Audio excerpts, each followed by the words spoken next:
जय श्री कृष्ण। राधे राधे भक्तों, कैसे हैं आप सभी। आज हम बात करने वाले हैं रविवार के व्रत की। तो आज हम आपको रविवार की व्रत कथा के साथ साथ में उसकी हम पूजा विधि भी बताएंगे और उससे होने वाले शुभ फल के बारे में भी बात करेंगे। तो आइए बात करते हैं पहले कि उसका पूजन कैसे करें।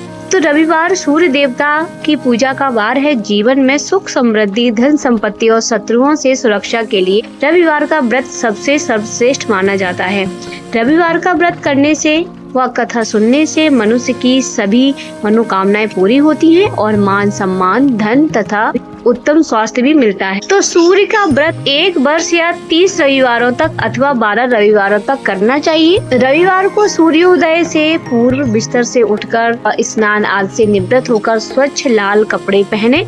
उसके बाद घर में ही किसी पवित्र स्थान पर भगवान सूर्य की स्वर्ण निर्मित मूर्ति या चित्र स्थापित करें। इसके बाद विधि विधान से गंध पुष्प आदि से भगवान सूर्य का पूजन करें। पूजन के बाद व्रत कथा सुने। व्रत कथा सुनने के बाद आरती अवश्य करें।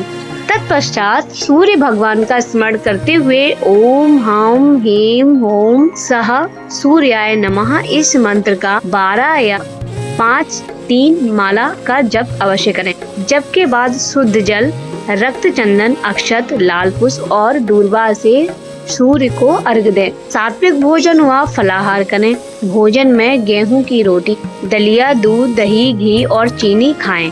रविवार के दिन नमक नहीं खाएं। भक्तों, ये थी पूजन विधि। आइए अब हम आपको रविवार की व्रत कथा सुनाते हैं। तो प्राचीन काल में एक बुढ़िया रहती थी। वह नियमित रूप से रविवार का व्रत करती थी।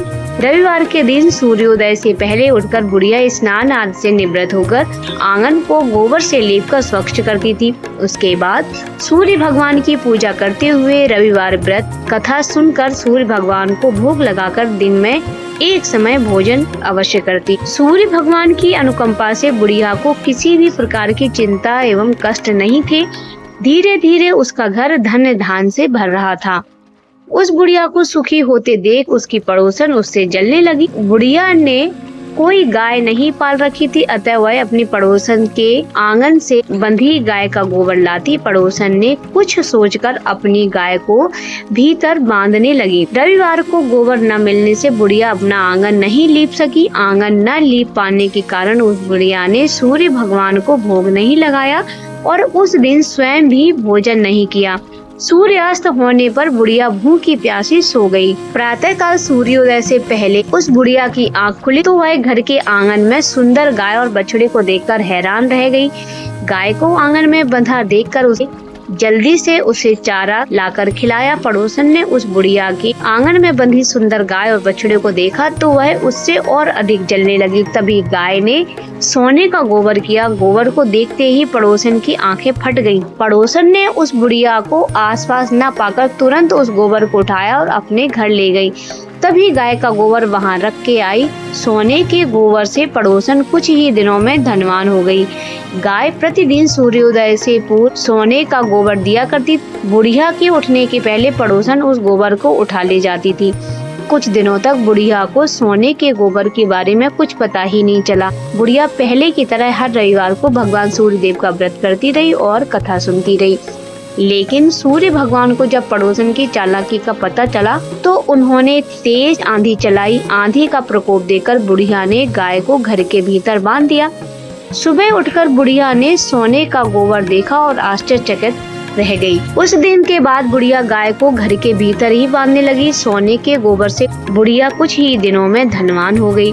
उस बुढ़िया के धनी होने से पड़ोसन बुरी तरह जल भूनकर राख हो गई। उसने अपने पति को समझा बुझाकर उसे नगर के राजा के पास भेज दिया। सुंदर गाय को देखकर राजा बहुत खुश हुए। सुबह जब राजा ने सोने का गोबर देखा तो उसके आश्चर्य का ठिकाना न रहा। उधर सूर्य भगवान को भूखी प्यासी बुढ़िया को इस तरह प्रार्थना करते देख उस पर बहुत करुणा आई। उसी रात सूर्य भगवान ने राजा को स्वप्न में कहा, राजन, बुढ़िया की गाय व बछड़ा तुरंत लौटा दो, नहीं तो तुम पर विपत्तियों का पहाड़ टूट पड़ेगा, तुम्हारा महल नष्ट हो जाएगा। सूर्य भगवान के स्वप्न से बुरी तरह भयभीत राजा ने प्रातः उठते ही गाय और बछड़ा बुढ़िया को लौटा दिया। राजा ने बहुत सा धन देकर बुढ़िया को अपनी गलती के लिए क्षमा मांगी। राजा ने पड़ोसन और उसके पति को उसकी इस दुष्टता के लिए दंड भी दिया। फिर राजा ने पूरे राज्य में घोषणा करवाई कि सभी स्त्री पुरुष रविवार का व्रत करें। रविवार का व्रत करने से सभी लोगों के घर धन धान्य से भर जाएंगे। राजतय में चारों ओर खुशहाली छा गई। स्त्री पुरुष सभी खुशी जीवन यापन करने लगे तथा सभी लोगों के शारीरिक कष्ट भी दूर हो गए। तो बोलिए भक्तों, सूर्य देव भगवान की जय हो। ये है सूर्य देव की महिमा और उनकी कथा। तो भक्तों, अगर आपको सूर्य देव की कथा और व्रत की जानकारी अच्छी लगी हो तो आप मेरे वीडियो को लाइक करें और चैनल को सब्सक्राइब जरूर कर लें। तो मिलते हैं अगले वीडियो अगली व्रत कथा के साथ। तब तक के लिए आप अपना ध्यान रखें। जय श्री कृष्ण, राधे राधे, श्री हरिदास। आप सभी का दिन शुभ हो।